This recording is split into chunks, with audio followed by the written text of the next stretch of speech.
Oh, great. We have a live audience.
Welcome to the 26th edition of the Tiny Lab Talks.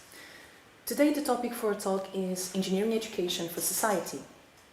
Tiny Lab Talks are brief informal talks between specialists invited by the University of Aveiro and one from the University of Aveiro itself through the American Corner program on topics such as technologies, innovation, research and culture. The conversations usually take place at Universities of Aveiro American Corner Media Lab with the support of the US Embassy in Portugal. So I want to give a warm welcome to our guests today, and I'm joined here today by Professor Shannon in the middle. She's a lecturer at the School of Architecture, Building and Environment at Technological University Dublin, Ireland, where she teaches research methods, building information modeling, digital construction, architecture and engineering modules. She's a honorary professor associated with University College London Centre for Engineering Education. She's also a lead accredited licensed architect and actively supports curriculum development in architectural engineering for UCL consultants. She also serves as deputy editor at the European Journal for Engineering Education and is a lead editor of the forthcoming International Handbook of Engineering Ethics Education that will be published by Routledge at the end of the year, 24, so look for it. She was previously a full professor of architecture at Hampton University in the United States, a Fulbright scholar to Ireland, a Marie Curie fellow in both Ireland and the United Kingdom, and chair of the Research on Engineering Education Network. Then, in front of me, Professor Pedro Fonseca. He's an assistant professor at the Department of Electronics, Telecommunications and Informatics at University of Aveiro, and a researcher at the Institute of Telecommunications, where he develops work in the area of visible light positioning. In the last years, he has been responsible for several project-based unit courses for engineering degrees involving industry and academia. He regularly collaborates with several companies as a consultant and also as a scientific advisor, and also a co-author of several registered patents. Professor Pedro Fonseca is a senior member of IEEE, so it stands for Institute of Electrical and Electronics Engineers, and Vice Chair of the Portugal section after having served as Chair of the IEEE Education Society Portugal chapter. And on my left side, Professor Anikó Costa. She's an assistant professor at the Electrical Engineering Department, School of Science and Technology of Nova University, Lisbon. She's a founding member of the Portuguese Society for Engineering Education, so Sociedade Portuguesa de Educação para a Engenharia, and an active member of IEEE. She has served as a chair of IEEE Women in Engineering Portugal section, and she is currently the chair of the IEEE Education Society Portugal chapter. And I'm Inês, Direito. I'm a researcher at the Mechanical Engineering Department here at University of Aveiro. So welcome all. It's a pleasure to have you here today. So maybe we could start by discussing what is engineering education and why is it crucial for solving societal challenges in the 21st century. So maybe Shannon, you would like to go? Sure, I can start with a basic explanation of my understanding of engineering education. You're combining two topics, engineering, so a lot of technical sciences, with education, more social sciences, and research about how people learn and how to best teach for effective learning. engineering is so important to us. Engineering is touching every facet of our lives on the planet today. From the infrastructure that we use, to get our water, to travel to our work, the digital environments that we're in, as well as the physical environments. And the effect of engineering on our environment is enormous. Our natural environment and also our social, the structure that helps us work together. So the decisions that we are making in engineering are affecting how sustainable we'll be environmentally, socially. One of the projects that we're really working on in this realm is about integrating ethics, including diversity issues. The education piece, the learning sciences piece, we're learning from specialists in education, in psychology like yourself, in sociology, in philosophy, in many different disciplines about how we can do a better job of educating students. So bringing in a lot of novel approaches. So combining the education sciences with engineering is important, and why it's very, very important. We have these grand challenges.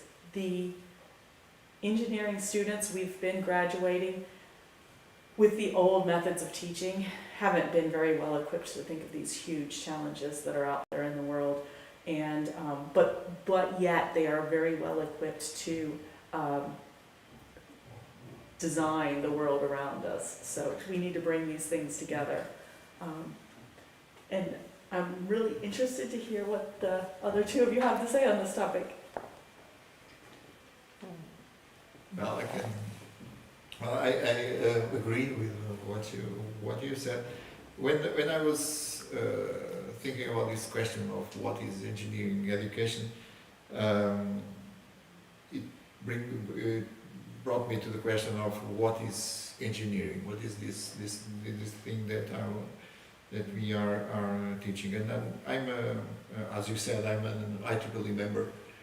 And I thought about the motto of IEEE, which is advancing technology for mankind. And mission of IEEE's mission is defined as foster technological innovation for the benefit of humankind. So there's always this aspect of bringing some utility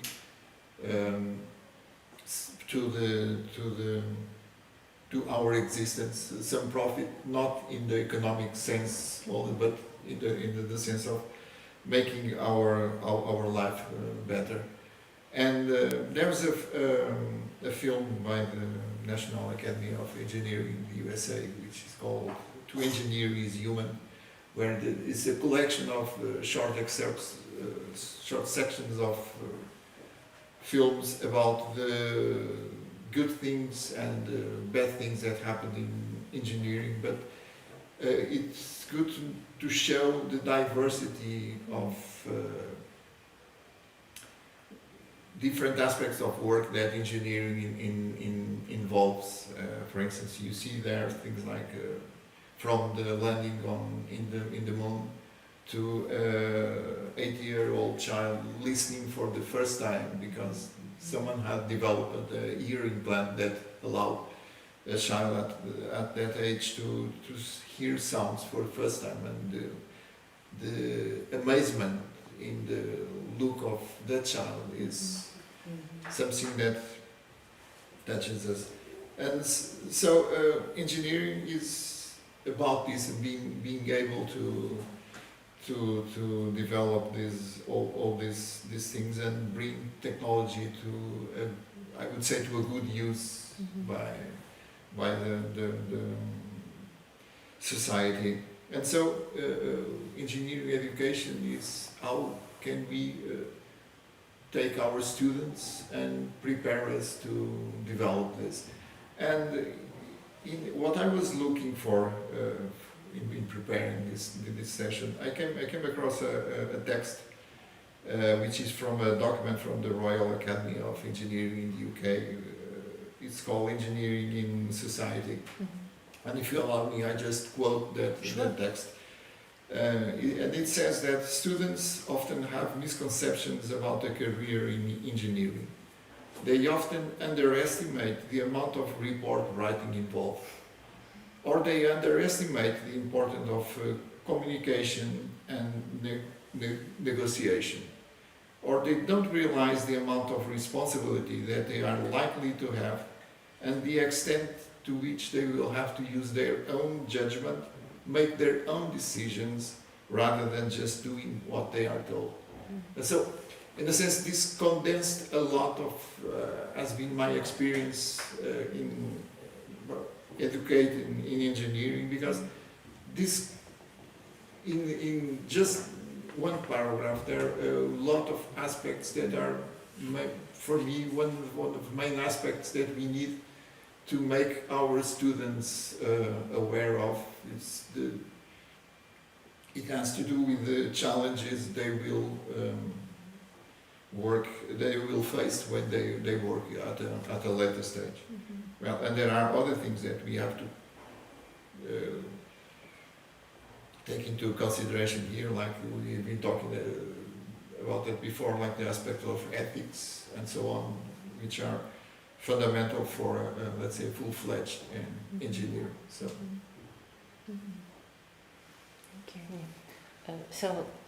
Engineering and education. So engineering is solving complex problems, and I think nowadays is a challenge to be an engineering educator or engineering professor, because the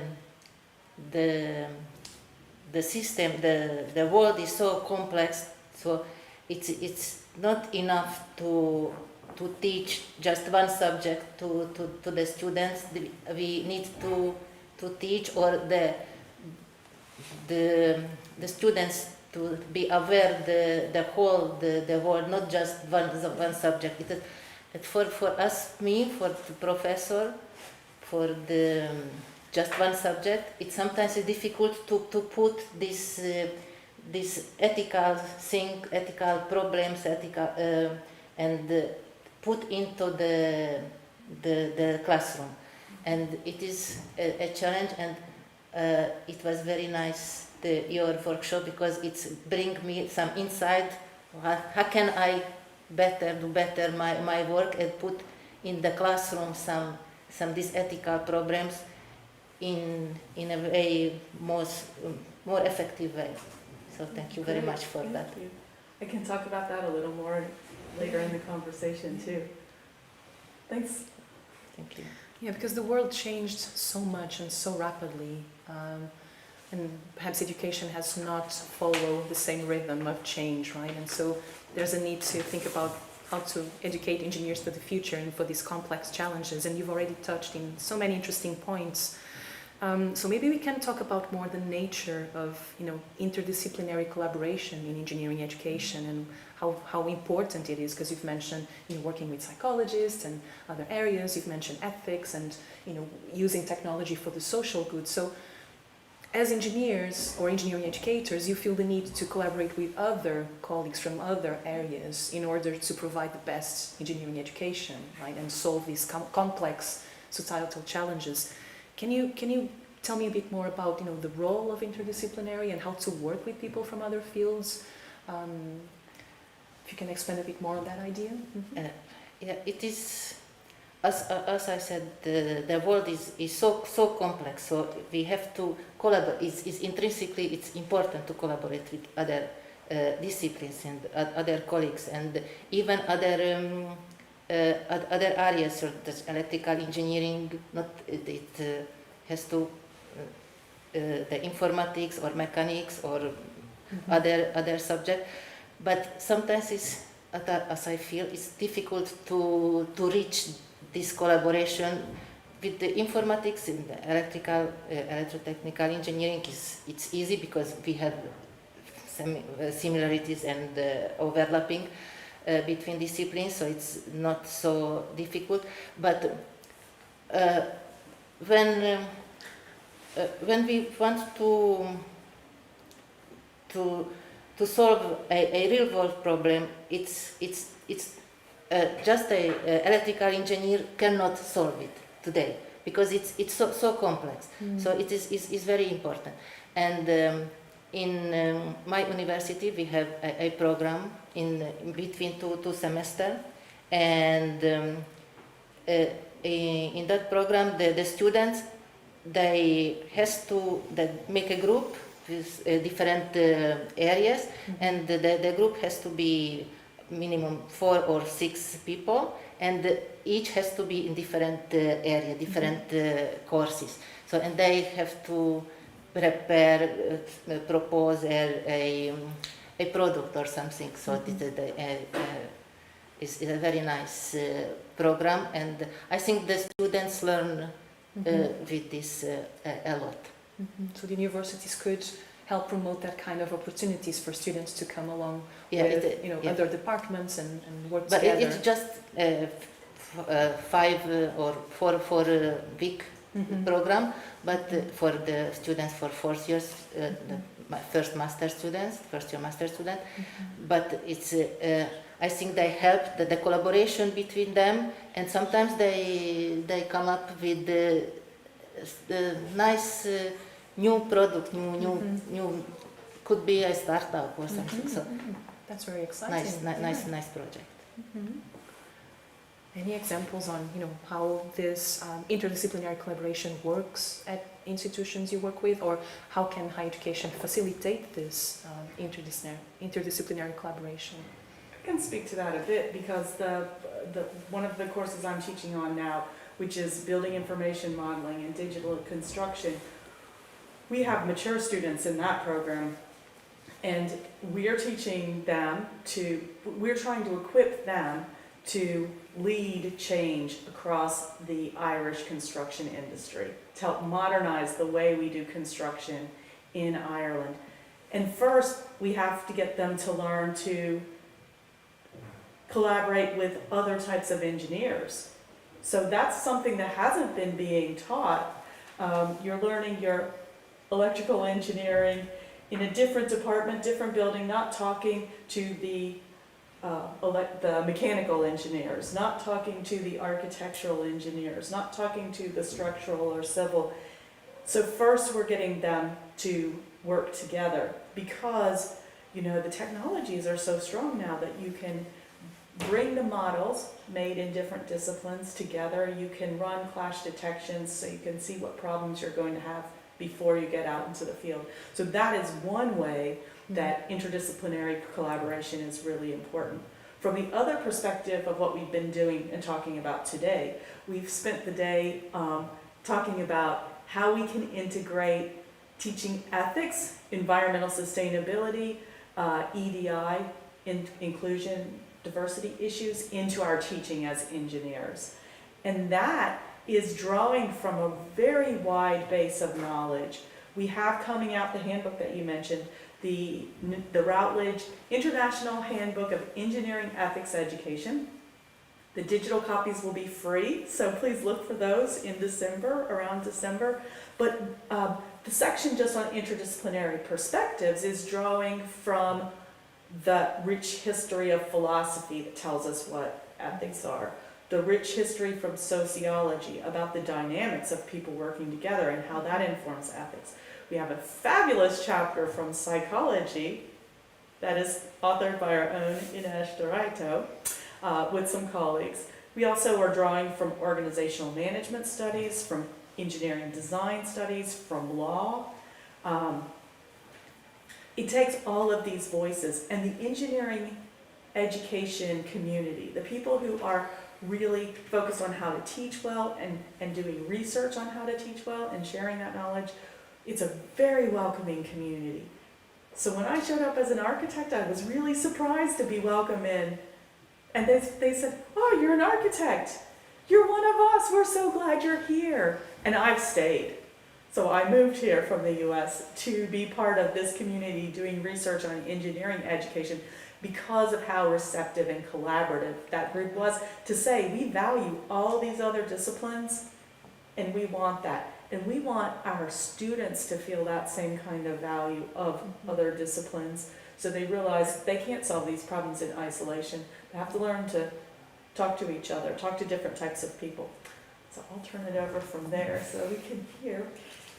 Thank you. So for me, interdisciplinarity is at the core of engineering. But for instance, and here I guess I'll have to speak not only as an educator but also as an engineer. I have both hats. I still have not decided which one I'm going to use, so I tend to wear both.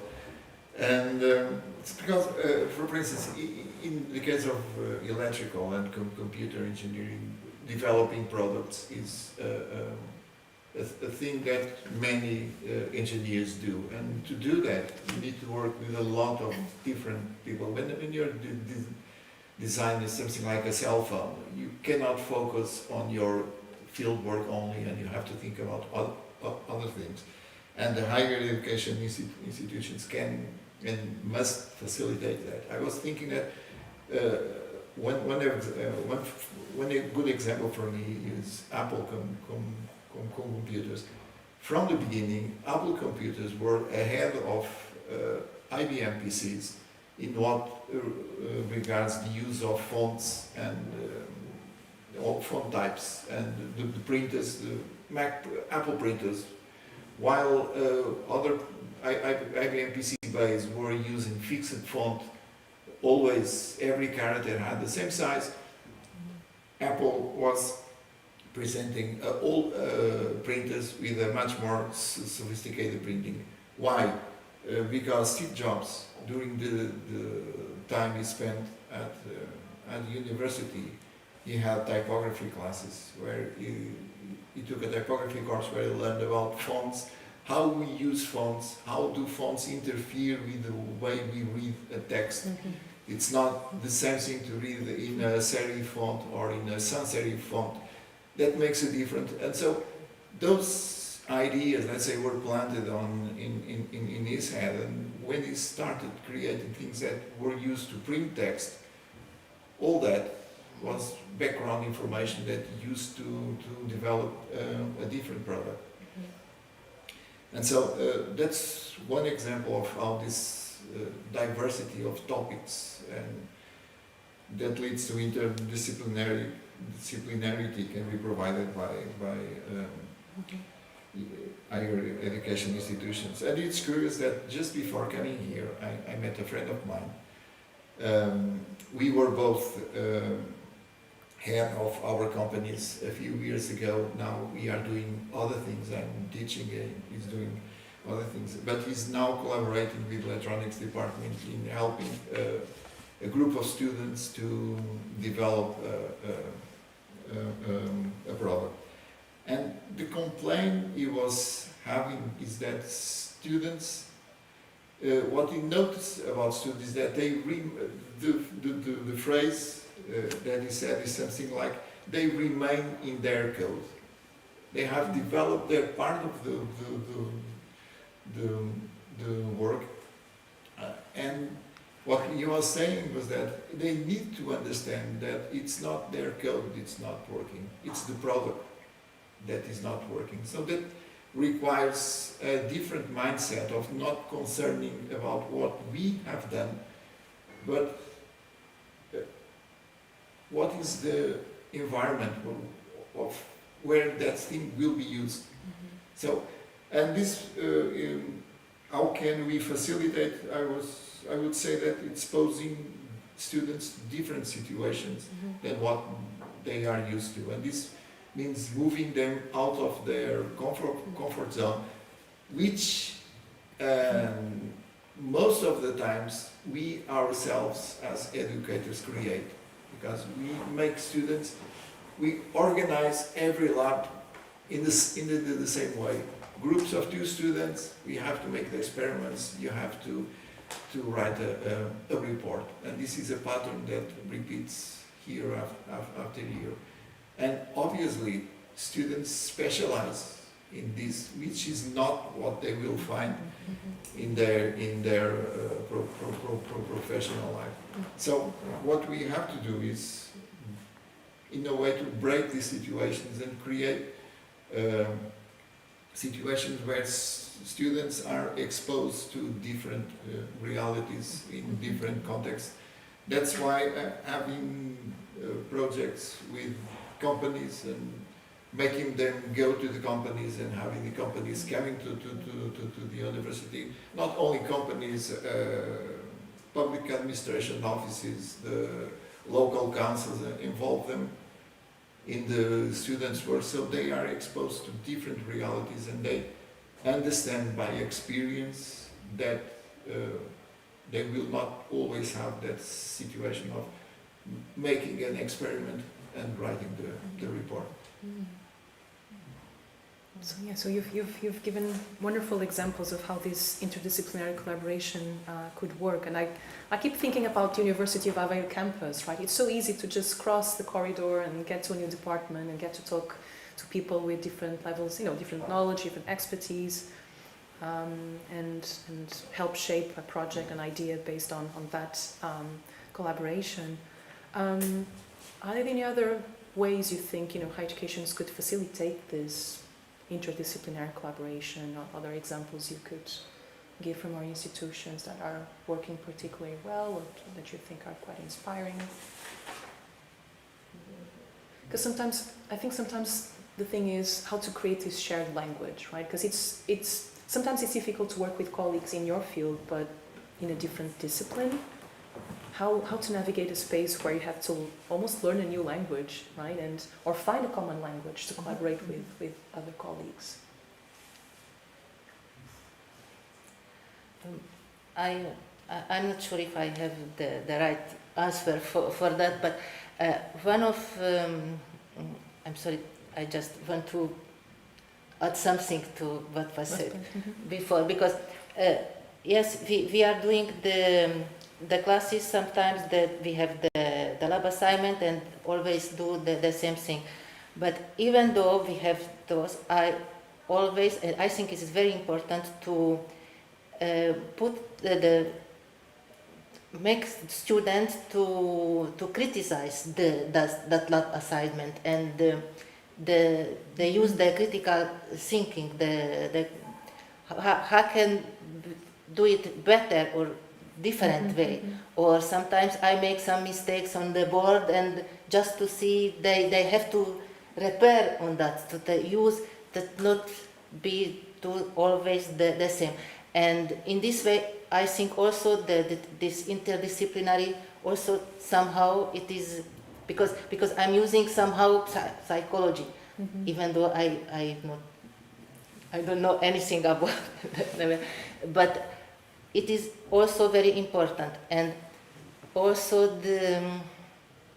I'm sorry, I have to say that the inclusion and the other subject, it's very important, because this inclusion also coming the interdisciplinary, because I have to include not just the other gender or other the different people, but also include I have to include the other subject to my work.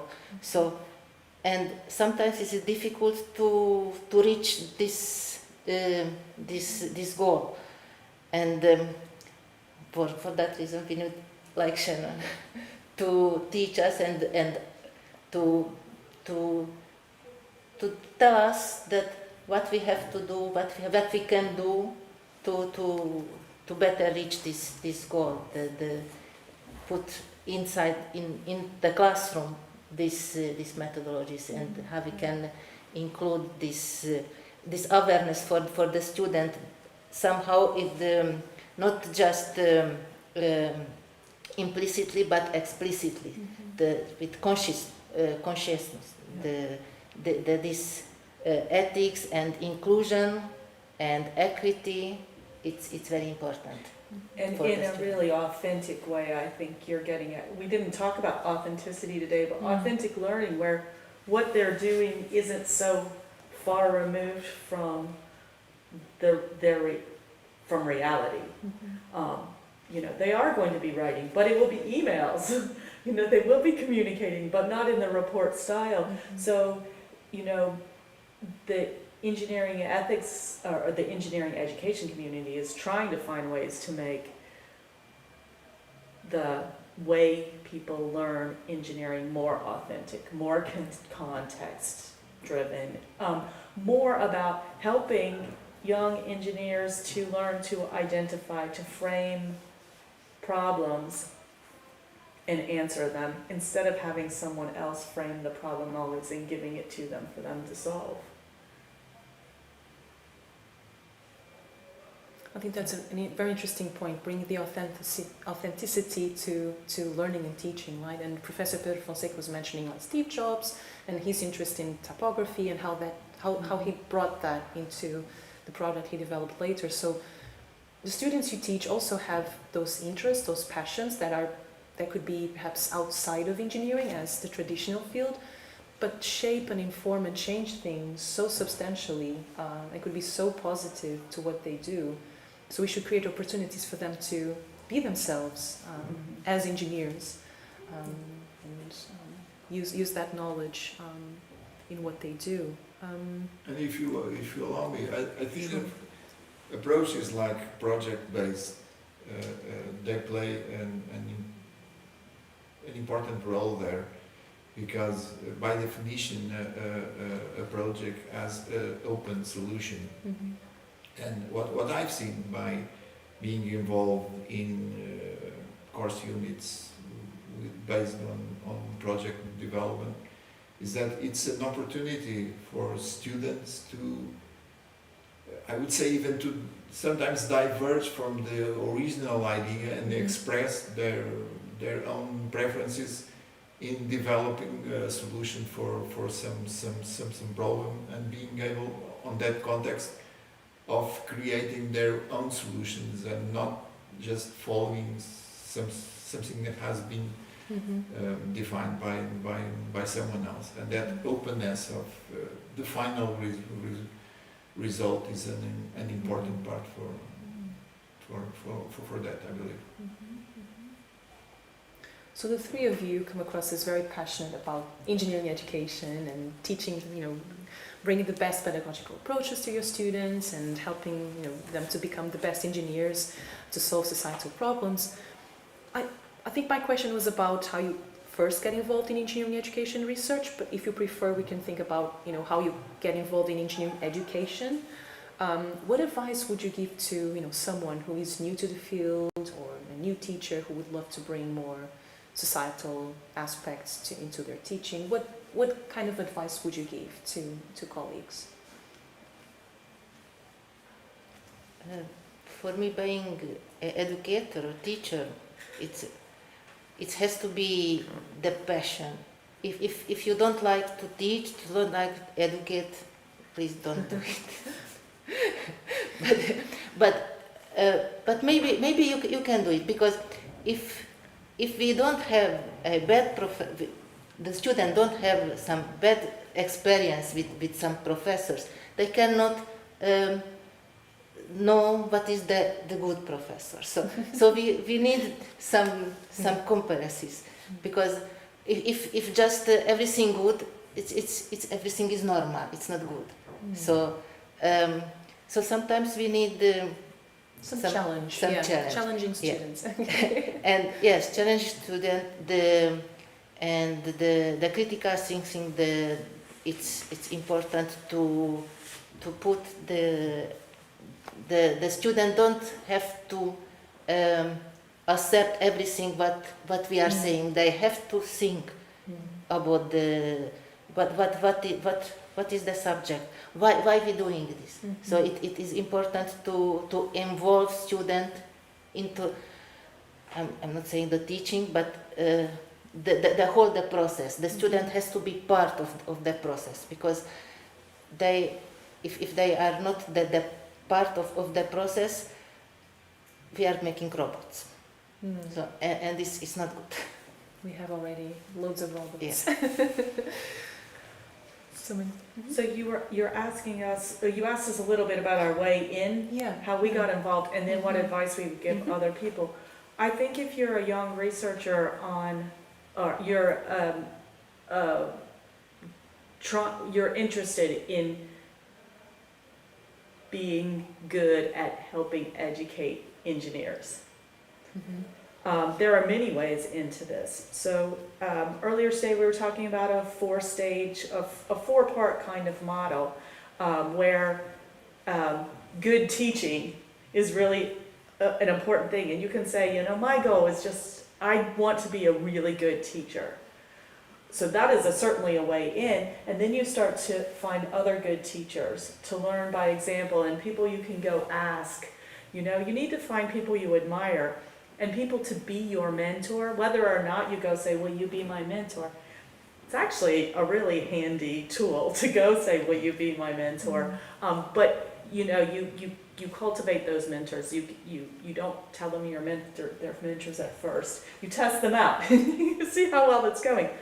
In addition to good teaching, you could start to say there's a thing called scholarly teaching, where you start to look what research is out there. You know, not just looking for the people as examples, but maybe ask them, where did you get that technique? Or find a paper on, you might have heard of challenge-based learning and go find some research on it. You might have heard about informal learning or problem-based learning or using case studies. So scholarly teaching is where you start to tap into the research. At the next level, maybe after you've tried some innovations in your classroom, maybe you try some scholarship of teaching and learning, where you actually collect some data to see if your changes are working out well. And then at the highest level, if you're really interested in the research, instead of just reading it and integrating it, you might decide you want to do some research. So where that differs from the other type of research, where you're just implementing a difference in your classroom and then testing to see how it follows up, with engineering education research, you might have a theoretical framework. You might say, oh, the research says that students usually develop in this pattern. How does that compare to what I've found in my data? So there are many different ways you could get into doing this at all these different levels. But I think what's most important is actually finding those people to serve as your examples. And you might read about this radical new approach like challenge-based learning or problem-based learning, and it seems so different from anything you've ever seen. So you just need to get some experience. A lot of times you could go to another teacher and say, can we do something, or can I sit in on your classroom, or can we do this activity together, so that you can live the experience of delivering teaching in that new way. Or if you know how to use some of these innovations, it's great if you can open your classroom to say, if somebody else wants to come in and be part of it or observe how you're doing it, so that they can start to understand. Because for engineering teachers, it's very difficult to make the shift from being safely behind the lectern, delivering the truth, and just collecting right and wrong answers, to opening up and making open-ended, ill-structured problems. And when you assign something to the students, you have no idea what the product will look like when they turn it in. As an architecture teacher, I'm used to that because my whole education was the teacher doesn't know exactly what it will look like. But engineering teachers aren't so used to it. So when they get a chance to team up with somebody who's more comfortable, and then they see, oh, I can do this, and then implement it at a small scale in one of their classes. But I think it's very important to get some experience of these innovative approaches, and that's where we need to be open on our campuses to be able to say, how can I help out with that? How can I be involved? How can I get some exposure to these new innovative ways of teaching? Well, I agree with everything that has been said before. So your first part of your question was how we got involved in engineering education research. And thinking about, sometimes it's good to have those questions to make us reflect on that. I believe that it happened when I started lecturing to first year students, because that happening, let's say, in a later stage in my career. I used to teach to students at 4th and 5th years in 5-year degrees. And don't take my words wrong, but at that time, we, as an education institution, we have formed a pack. Students, after 4 years together, they are a pack, they are uniform in a way, they are inbred in a culture that we share. And so in that way, it's easy to deal with those students because we speak a common language. We say one thing, we just have to say half let's say we just have to say half the phrase, and students understand and get the rest. The challenge with first year students is that they're, I would put in a word, diversity. They have very different backgrounds, they have different knowledge, they have different experience, and then we have a room full of different people, and we have to provide, let's say, a learning experience to people with very different backgrounds. And that's a totally different challenge. And based on the things, but on what advice would I give to someone entering the field? I would say I would follow what Anikó has said, and I would put it in this way: be yourself. It needs passion, and then if you think that something will probably work, don't hesitate, do it, try it, because always try it, because sometimes we have ideas and we don't put them to work because we think it might not be the best solution, and we go towards more conservative solution. But do it, try it, and also following what Shannon has said, read. Read about engineering education, what papers you can find. You will find people sharing their experiments. It's very good because sometimes we have the tendency to think that we have a local problem because students react this and that way in some situations, and then we find people in Hong Kong, in the United States, in Sweden, in South Africa, in Brazil, stating similar problems, and then we realize that we are not alone, and we can learn from other people's experience. And so my advice is to people starting would be those two. I think there's an easier step too, because I've said reach out, figure out who could help you, and do research. The easy thing to do though is to join a community that is thinking about this. So this community, for instance, that caught my attention, so I moved from the US to Europe permanently, was the CEFI community, the European Society for Engineering Education, because it's a group of people, you can learn about the research, but at a conference. So there's the social bit, and then you can also identify who those mentors are outside of campus, people you can go to ask, no, this isn't really working for me, or how do you approach this problem? It's a fabulously welcoming community, and can connect you into the other experts all around the globe. So please consider coming to CEFI or the IEEE Education Society, which we've all been involved with. These are just great groups of people who really want to do engineering education well. And help it change society for the better.